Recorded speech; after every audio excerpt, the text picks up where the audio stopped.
dicas a respeito dessas avaliações hoje, do formato delas. Se vocês me perguntarem pessoalmente aqui para o Vinícius se eu sou super satisfeito com essas avaliações, a minha resposta vai ser não. Eu acredito que elas podem mudar, elas podem ir para um outro caminho, né? Tem muita gente que defende um olhar para o PISA, né? Porque é uma avaliação que tem se proposto a trazer outras coisas que não apenas, né? Aquelas aprendizagens tradicionais, mas trazer raciocínio lógico, empreendedorismo, enfim, até criatividade, né, dentro de algumas questões. Só que eu queria dizer para vocês que o PISA tem mais semelhanças do que diferenças com o SAEB, por exemplo, né? Não sei quantos de vocês já abriram o PISA para olhar as questões, mas há mais semelhanças do que diferenças hoje. É que as diferenças elas são bastante gritantes, né? São bastante intensas, tá? Mas há bastante similaridade com o SAEB também, principalmente na prova de matemática, enfim, tem algumas coisas bastante convergentes também, tá? O que eu quero dizer para vocês é o seguinte: há uma discussão hoje em educação sobre a necessidade de mudança dessas avaliações, né? Eu tenho participado de muitas conversas, por exemplo, com a Maria Helena Guimarães. Ela é uma defensora da mudança do Enem, da mudança do SAEB, né? Segundo ela, as matrizes do Enem e do SAEB estão desatualizadas em relação ao que aconteceu no mundo, né, de um tempo para cá, essa mudança tecnológica, essa mudança, inclusive, do que é requerido dos estudantes quando eles saem das escolas, né? Concordo com tudo isso, tá, gente? A gente precisa mudar. Porém, enquanto o sistema vigente está aí, na minha visão, é nossa responsabilidade como educadores dominarmos esse sistema, né, e ajudarmos os alunos da melhor maneira possível a encarar esses desafios aí também, tá? Não estou dizendo que a escola tem que viver em função deles, dessas avaliações do Enem, do SAEB, mas que é importante sim nós como educadores entendermos o sistema vigente e dominarmos, e é isso que eu queria trazer para vocês. Em outras palavras, pessoal, se nós temos um limão na mão, né, um limão chamado Enem, um limão chamado SAEB, que nós aprendamos aqui, tenhamos o compromisso como educadores que somos, de extrair o suco desse limão, né, ou dessa laranja, enfim, né, que nós dominemos, né, que a gente tenha domínio sobre a construção desses sistemas, dessas avaliações, para que a gente consiga tirar o melhor delas. E é essa a minha proposta para vocês hoje. É isso que eu vou trazer aqui e vou falar. Vamos entender o máximo essa fruta, né? Essa avaliação, e vamos extrair o melhor. Se a gente olhar só para o limão, né, e chupar o limão, gente, com certeza o gosto vai ser ruim. Em outras palavras, se a gente olhar só para a prova, entender essa prova é um teste de múltipla escolha, não avalia nada, não presta para nada, e até transmitir isso para os alunos é ruim, né? Mas há valor aí no meio. É isso que eu quero trazer para vocês, tá, pessoal? Tem coisa boa que a gente consegue extrair daí se a gente domina a fundo, tá? E a principal característica que eu quero trazer aqui das avaliações externas, né, a principal contribuição, ou uma das principais contribuições delas, tá, é que ela permite, gente, diferente das avaliações processuais que não têm esse objetivo, mas a avaliação externa, ela permite que os educadores conheçam a proficiência dos alunos. Tá? Enquanto a avaliação processual tem o objetivo de verificar a aprendizagem, ó, o aluno aprendeu, não aprendeu, né? Ele está na trajetória que nós pensamos para ele, né? Aqui nessa escola, tá? As avaliações externas, além de ter um papel aí, né, de políticas públicas, etc., mas elas também permitem, pessoal, que nós, educadores, conheçamos as proficiências dos alunos, né? Por quê? Porque elas têm esse arcabouço, né, aí na sua construção. Elas têm instrumentos robustos estatísticos, e a gente vai falar disso, que permitem a gente mensurar a proficiência, que é um traço latente dos nossos alunos, né? E a gente consegue trabalhar. E é nisso que a gente se dedica na Evolucional, promover uma avaliação, né? O mais próxima possível das avaliações oficiais, aplicar ela como uma aplicação externa dentro da escola, entregar para a escola medidas de proficiência entre muitas outras coisas para os alunos, tá? Para a gente começar a tangibilizar isso aqui e eu não ficar só, né, aqui na parte conceitual, eu peguei aqui 3 questões nossas, tá? Para o SAEB, né? São questões que simulam o SAEB, eu nem me lembro de que série aqui, mas são questões do ensino fundamental, são questões de matemática, tá? E eu queria, gente, fazer um exercício com vocês aqui muito rápido, né? Nós não vamos resolver essas questões, fiquem tranquilos, tá? Mas aqui, ó, essa primeira questão que está na tela de vocês, que vocês estão vendo aqui com um losango verde, né? Ela fala aqui que tem um fazendeiro, né? Que tem uma casa e que ele vai precisar conectar uma tubulação de água a partir de uma caixa d'água até a casa dele, né? E se a gente olha aqui, pessoal, a gente vê um triângulo retângulo desenhado aqui, né? Tá aqui, ó, o ângulo reto, né? Para quem se lembra aí dessa história toda, com as medidas desses lados, que são chamados catetos, e eu preciso calcular isso aqui. Todo mundo, ou alguns aí que estão acompanhando a gente, né, já entenderam que a gente precisaria ter o domínio de um teorema da matemática aqui, que é o teorema de Pitágoras, muito clássico, para calcular esse lado aqui, essa hipotenusa, né? É uma questão, pessoal, aqui, dependendo de para quem a gente aplique, ela tem uma determinada dificuldade, né? Aí, ok, guardem essa informação. Essa questão do meio aqui, ela faz um desafio que é o aluno dizer qual é a figura de maior área, né? E aqui é uma malha quadriculada com alguns desenhos, né? Aqui algumas formas geométricas, enfim, tá? E sem muito esforço, pessoal, se você tá acompanhando aí comigo, né? O que a gente vê aqui, né? Que nós temos a figura 1 como a maior figura, né? Você nem precisa de uma técnica matemática avançada, uma vez que você tem os quadradinhos aqui, e você pode contar quadradinhos e descobrir logo que a figura 1 aqui é a maior das 3 figuras, né? Então a gente consegue colocar essa figura aqui. Bom, temos um outro exercício aqui, né? Um outro problema, né? Que é alguém que está tentando construir uma pipa e precisa calcular a área de papel para essa pipa, tá? Aqui há uma série de processos matemáticos, tá? Para resolver essa questão que são necessários, né? A gente precisa, por exemplo, né, dividir essa figura em 4 triângulos, calcular aqui a partir do teorema de Pitágoras os lados desse triângulo, a hipotenusa, e depois calcular a área. Ou seja, eu uso conhecimentos de área que tinha nessa questão e uso o conhecimento do teorema de Pitágoras, tá? Em linhas bem gerais, que não é a minha intenção nos aprofundarmos aqui, mas se um professor fizesse essas questões e colocasse na sua prova, e isso acontece nas nossas escolas, né? Como é que a gente poderia classificar essas questões em termos de dificuldade, tá? Fazendo uma análise aqui, gente, vocês vão perceber que entre as 3, a mais fácil, né, é a questão do meio, porque ela exige apenas uma observação, né, contar uns quadradinhos, é fácil resolver essa questão, tá? A primeira questão que eu apresentei, ela parece ser uma questão intermediária, porque eu teria que reconhecer o triângulo retângulo, me lembrar do teorema de Pitágoras e aplicar essa questão aí, né? E a última questão, por envolver diversos passos, diversos processos, inclusive das 2 primeiras, é uma questão que parece ser mais difícil, né? E é assim que a gente faz na escola, com as avaliações processuais, mais ou menos, né? A gente conhece a característica das questões, mas eu não me preocupo tanto em medir a proficiência do aluno, né? Eu quero saber se ele consegue resolver essa questão, né?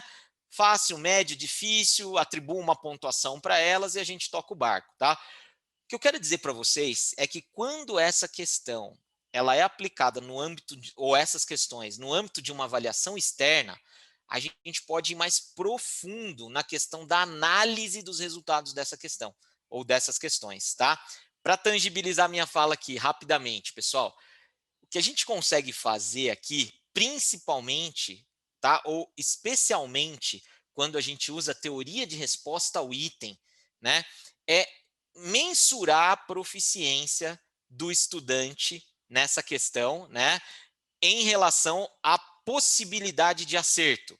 Deixa eu tangibilizar aqui para vocês, olha, para cada questão que a gente tem aqui, a gente vai ter o que nós chamamos de curva do item, né?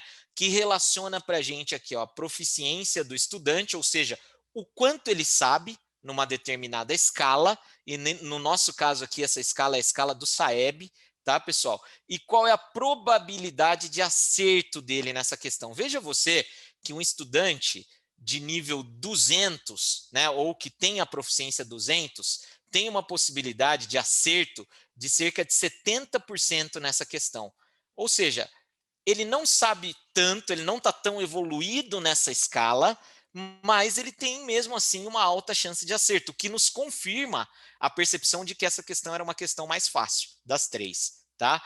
Aquela primeira questão que eu tinha colocado para vocês, olha só, vamos pegar esse mesmo estudante que tem uma proficiência 200. Qual seria a probabilidade de acerto de um estudante Y que tem proficiência 200 nessa questão? É só você subir aqui, ó, no gráfico, né, e olhar, e a gente teria cerca de 30% de chance de acerto nessa questão, tá? Já essa próxima questão aqui, pessoal, dá só uma olhada, que era a mais difícil, né?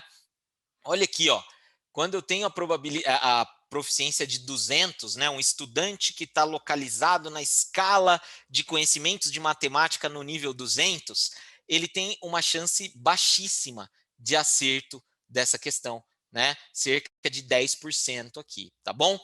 A minha intenção, gente, não é. A gente teria seguramente muito mais coisas para falar disso, né? Mas a minha intenção aqui é dizer para vocês: olha, quando a gente conta com um instrumento de avaliação externa,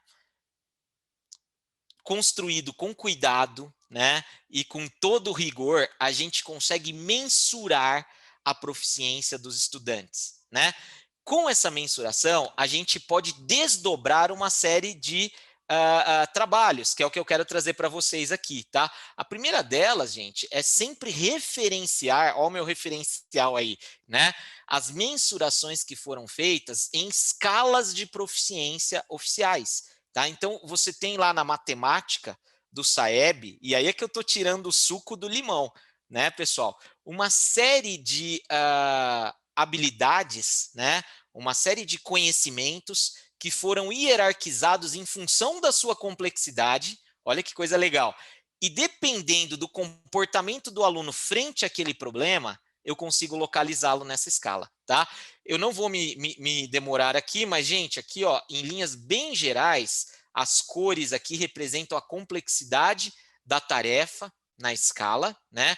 Veja que eu tenho escalas aqui, ó, com mensuração, e é isso que a avaliação faz, ela mede o aluno e localiza o aluno nessa escala, né? E aí a gente consegue, inclusive, definir alguns níveis em função das séries que existem, tá? Uma forma de olhar para isso, gente, foi proposta pela ONG Todos pela Educação, né, que propôs, eu sei que a escala do SAEB é grande, ela tem 15 níveis, alguma coisa desse tipo, mas o Todos pela Educação simplificou para 4 níveis, tá? No caso do ensino fundamental, né? Tá? No caso do 9º ano, em matemática, até 200, aqui, ó, até 225, nós entendemos esse nível como abaixo do básico, tá? De 225 a 300, básico. Então, o estudante que se localiza aqui, né, depois de uma avaliação, a gente sabe que ele tem conhecimentos básicos em matemática. Se ele está aqui, a gente sabe que ele tem conhecimentos abaixo do básico, tá? Existe um nível aí, né, uma faixa de proficiências que a gente considera como adequado e uma outra faixa como avançado, né? Na evolucional, gente, o que a gente faz é isso, né? A gente aplica os instrumentos e traz toda a escola e os estudantes e as séries para essas escalas, né, trazendo essa visualização. E aí, gente, tem a minha entrega principal para vocês. Muito bonito tudo isso, tem toda uma robustez de construção, mas o que é que a gente consegue fazer com isso na escola? Que é o que interessa aqui nos nossos 30 minutos, né? Em linhas muito gerais, porque isso aqui daria uma capacitação, como nós fazemos com as nossas escolas parceiras, né? Bem profunda, mas eu costumo, gente, desdobrar as possibilidades de trabalho em 3 frentes aqui, tá? Primeiro, aquele trabalho onde o professor vai entrar numa sala de aula convencional, né? E ele tem o horário dele para cumprir, ele tem a tal da grade horária na escola, e a gente olha para isso, tá, gente? É claro que eu queria que não existisse isso, né? Mas existe. E se existe, a gente tem que dar conta disso, né? Então, há uma maneira de se trabalhar com esses resultados na sala de aula convencional. E aqui eu não estou falando, por exemplo, de personalização, porque eu vou falar amanhã, né? Aqui eu estou falando de 30, 40 alunos na sala de aula, mas eu também posso desdobrar o trabalho para pequenos grupos e eu também posso construir ações personalizadas, como, por exemplo, quando eu tenho um espaço para fazer orientação de alunos. Tá? E aí, gente, em linhas bem gerais, como é que eu trabalho numa sala de aula convencional com 30 ou 40 alunos? Tá? Eu posso, por exemplo, identificar as questões desse instrumento avaliativo, que uma turma, uma série, uma sala, né, apresentou o pior desempenho, tá? Sem pudor para falar aqui de pior desempenho, tá, pessoal? Vamos ter um olhar maduro para cá, né? A gente está olhando para números. E aqui a gente pode, por exemplo, fazer uma revisão focada em distratores, que eu já falo rapidamente o que é isso aqui, tá? Ou rubricas, né? Quando eu estou trabalhando, por exemplo, com questões abertas, né? Ou questões de construção ali, enfim, né? Que concentraram o maior percentual de erros. Eu posso pegar essa turma, olhar estatisticamente e trabalhar com isso, tá? Pequenos grupos, isso é muito comum nas escolas, né? Ter aquele espaço do plantão, da monitoria para atender pequenos grupos. O que eu posso fazer, gente? Identificar grupos de alunos que possuam dificuldades em comum. Opa, se eu tenho essas mensurações, quais são os alunos que estão no nível abaixo do básico?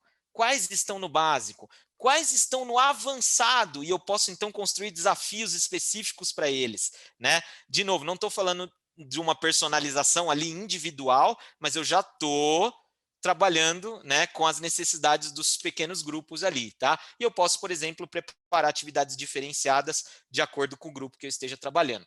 E amanhã, não vou me demorar aqui, deixo só o spoiler para amanhã, mas a gente ainda pode usar resultados da avaliação externa, gente, para identificar a zona de desenvolvimento proximal de cada aluno.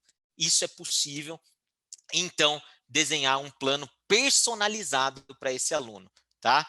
Com ou sem a ajuda da tecnologia, é possível, desde que você tenha um instrumento avaliativo confiável e robusto, né? E aqui em linhas bem gerais, né, gente? Deixa eu falar aqui do RED, né? Eu tenho quase 5 minutos para fechar essa ideia com vocês. Então, ó, os resultados da avaliação externa devem oferecer aos educadores, para cada questão, informações desse tipo aqui, que a gente colocou, tá? Que é o nosso método, né? Referencial, estatística e distrator. Quando eu falo de referencial, eu estou falando de um conjunto de elementos que formam um sistema de referência, né? Então, eu vou comparar esse resultado com o quê? Com qual referência, tá? Eu trouxe um exemplo da cinemática, né? Só podemos dizer que um objeto está ou não em movimento a partir de um referencial. É por isso que é tão importante, por exemplo, gente, as matrizes de referência, porque a hora que eu mensurar, eu vou perceber se a minha escola está ou não em movimento, se ela está avançando, olha que coisa bonita e poderosa,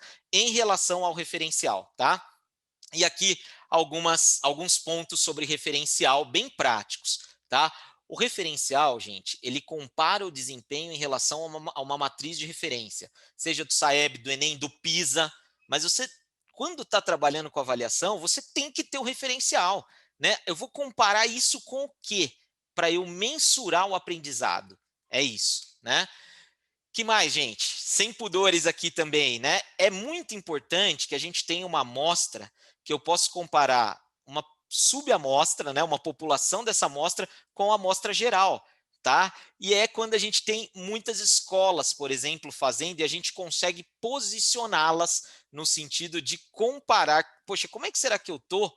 Será que eu tenho um problema específico aqui em relação a outros? Será que eu tenho áreas que eu estou muito avançado em relação a outra população, né? Isso é possível, né? Posso fazer isso dentro da própria escola, com toda a maturidade do mundo, tá, senhores educadores? Por favor, né? Entendo aqui com toda a maturidade e também isso aqui sempre no sentido de o que fazer depois disso. Não é medir para medir, simplesmente rotular e penalizar. Né?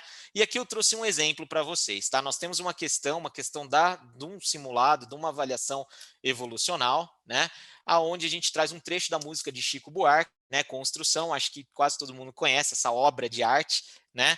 E quando a gente analisa os resultados, gente, né? Dessa questão, a gente consegue, por exemplo, comparar qual é o percentual de alunos da minha escola que acertou essa questão frente todas as escolas do Brasil que fizeram esse simulado. E aí eu começo a me localizar, falo, opa, das 22 questões que tinham nessa prova, tem 5 aqui que eu fiquei abaixo da média. Qual é o problema delas? Vamos olhar para elas?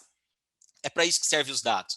Né? Não é para a gente ir lá e penalizar o aluno, penalizar o professor, é olhar e falar, olha, das 20, tem 5 que nós temos problema, olha que beleza, que legal, as outras nós estamos bem. E esse é um número bem razoável que eu estou falando para vocês, porque a gente vê isso todo dia aqui, tá, pessoal? Então, referencial, eu consigo me comparar, isso é muito importante, tá? Vamos para a próxima, estatística. Tá, pessoal? Quando eu falo de estatística, eu estou falando de um conjunto de técnicas para tomada de decisão. É isso, basicamente, né? Que eu posso analisar a partir de uma amostra. Né? Eu tenho uma amostra e eu vou olhar para dados aonde eu vou tomar decisão. Tá bom?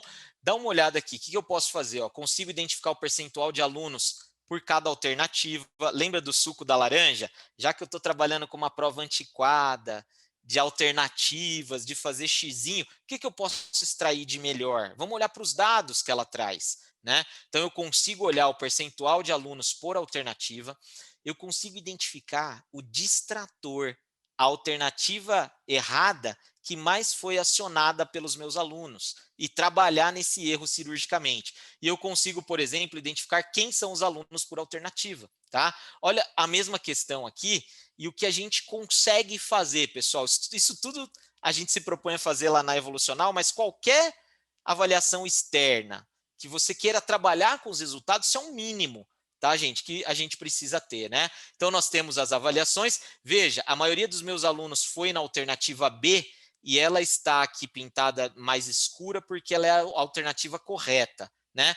Mas eu sei que eu tenho um número relevante de alunos que errou e foram para a alternativa D, tá? Lá na nossa plataforma, quando você passa o mouse aqui em cima, você vê os percentuais, né? E mais, se eu clicar em cada uma dessa barrinha, eu consigo ver qual é o grupo de alunos que selecionou cada uma dessas alternativas. Algo muito valioso quando eu quero trabalhar com erro. O erro, gente, serve para a gente aprender, para a gente melhorar com ele. Né? E se eu localizo o grupo de alunos que errou, né, eu consigo fazer uma ação específica com esse grupo. E aí eu já conecto com a minha última parte aqui, que é o distrator. Né? Vamos lá. O distrator, gente, o que é um distrator? É aquilo que distrai, né? É essa a definição mesmo, né? É uma resposta aparentemente correta, mas que está errada. Então, em algum grau, ela fez sentido para o aluno, porque para o aluno ela estava correta, né? Se ele não chutou, ela estava correta para esse aluno. Isso implica, gente, num caminho cognitivo possível.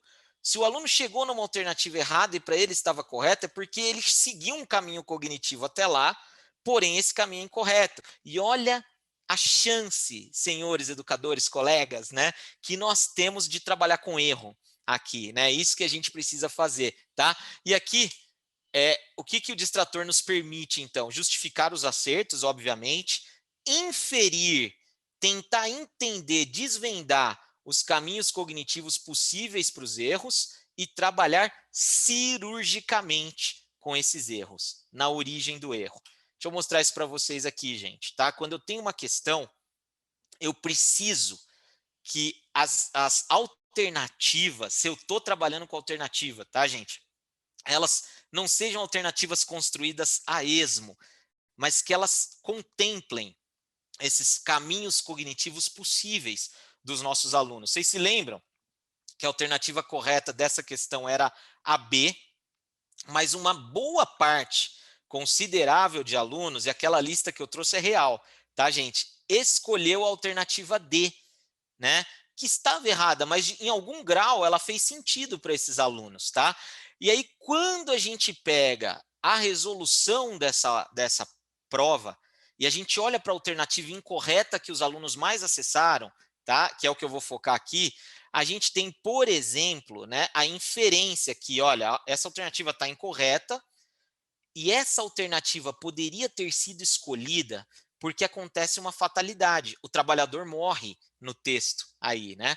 Contudo, a repetição da conjunção não tem como objetivo representar, então, essa fatalidade, tá? Uma questão muito legal, eu não vou entrar no mérito dela aqui, mas o fato é, os alunos entenderam que a presença repetitiva de uma conjunção estava endossando ou estava representando uma fatalidade. Não é neste caso. Ela representa velocidade, tá? Os professores de linguagens aí, né, já estão entendendo. Enfim, mas o que eu quero dizer, gente, é que um bom instrumento avaliativo externo precisa contemplar minimamente distratores sobre os quais houve uma equipe que refletiu e inferiu caminhos cognitivos possíveis ali que podem ser trabalhados depois em sala de aula. É papel do professor fazer isso, gente? Seguramente eu digo para vocês que não, em função do tempo desse profissional, das outras demandas que ele tem dentro da escola, e por isso existem então equipes especializadas, como a Evolucional, né, que se dedicam a fazer isso para que os professores peguem isso aqui e trabalhem, né, em cima disso, tá bom? Pessoal, eu queria agradecer muito, né? Eu tô cravando o tempo aqui, hoje eu estourei 3 minutinhos, né? E só queria deixar essa mensagem que eu sempre deixo, né? Todas essas mensurações não são mensurações ou não deveriam ser apenas para rotulagem, mas elas deveriam ser para melhoria contínua da aprendizagem dos alunos dentro da escola, tá bom? Muito obrigado, pessoal. Visitem o nosso stand, né? Estamos lá. Aqui tem o nosso contato, né? Também tem o chat lá no stand, enfim, tem um monte de material lá para vocês entrarem e conhecerem Evolucional. E amanhã eu falo aqui neste palco de live sobre personalização. Hoje eu trouxe alguns elementos importantes do instrumento de avaliação externa, mas amanhã eu venho falar de Vygotsky e como que tudo isso aqui, né, a gente enxergou uma convergência com personalização que tanto se fala atualmente. Muito obrigado, eu sou Vinícius Freasa e eu aguardo vocês lá no stand da Evolucional. Tchau, tchau, pessoal.